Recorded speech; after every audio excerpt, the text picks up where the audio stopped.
Welcome to day 9 of the Spanish Nerd Workbook. You're making it through this course pretty good. I'm proud of you. You're doing a great job.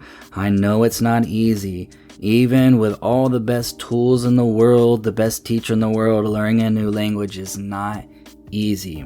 But I'm here to help you. I'm here to give you the tools, here to hold your hand along this journey, but also pushing you to really learn these words. And we're ready to go for day 9, aren't we? So let's look at the pink words here. Present indicative. This term doesn't matter. It still doesn't matter, but we're still in the same thing. What does matter is what's written there. We are still learning how to say facts and things that you believe to be currently true in the present tense. However, today we'll practice this with the patterns that apply to the pronouns él, ella, and usted. Couple things to notice here. One, what's highlighted in yellow? Present tense. We're still talking in the present tense, but we have to learn how the endings change. Again, I'm just going to remind you, do you remember in the very beginning on the orientation video where I said even in English, the endings of the endings of English words change depending sometimes on who's talking and when they're talking? I talk, she talks. There's an S at the end of that word, right? She talked. There's an ED at the end there. So similar concept, but it happens way more in Spanish. We're still going with that. We're still in present tense, but now we're learning the pronouns él, ella. We're learning the patterns that apply to the pronouns él, ella, and usted. I have no translation there. They're not translated. Why? Because you already know these words. This is a building block method, pushing you to use what you already know and build on top of it. So just as a brief recap though, él means he, ella means she, usted means you.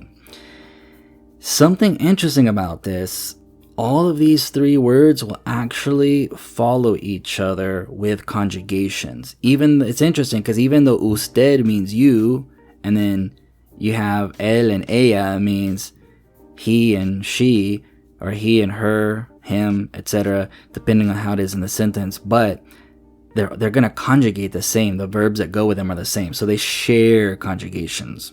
All right, it's a peculiar thing.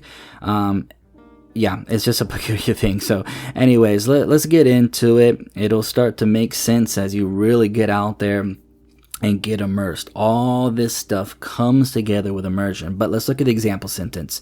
She lives in Mexico. Spanish, ella vive en Mexico. She lives is in bold letters there. So what is that? That's present tense. And we're using the word she, the pronoun she. And in Spanish over there, you can see ella vive in bold letters. She lives is ella vive. And we've made a sentence out of that.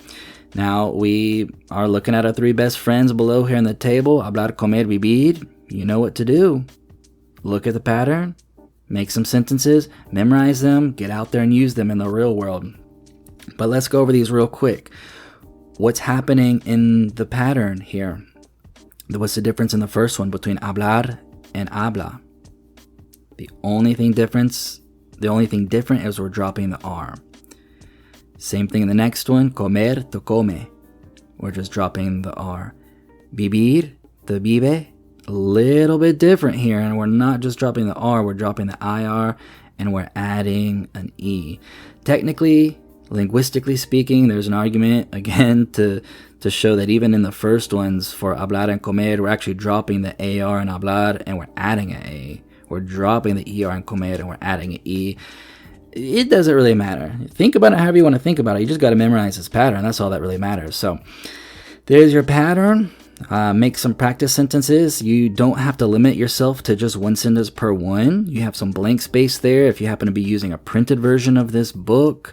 If you're using the ebook, I encourage you to use a notepad to actually be practicing these, or it could be you're typing it on the computer. Maybe you have a document on your computer whatever it may be, actually try to use these. Writing is useful. Writing languages is not the most important thing in the world. Obviously, thousands upon thousands of people all over the world throughout history, if not millions of people, have learned to speak languages fluently, their native language, with having never learned how to read or write. So it's not the most important thing, but it's definitely useful. Okay, it also serves as a record for you to be able to go back and look on. So reading's important, writing's important, it's useful. Okay, let's go to the last thing on the next page. The last thing for today.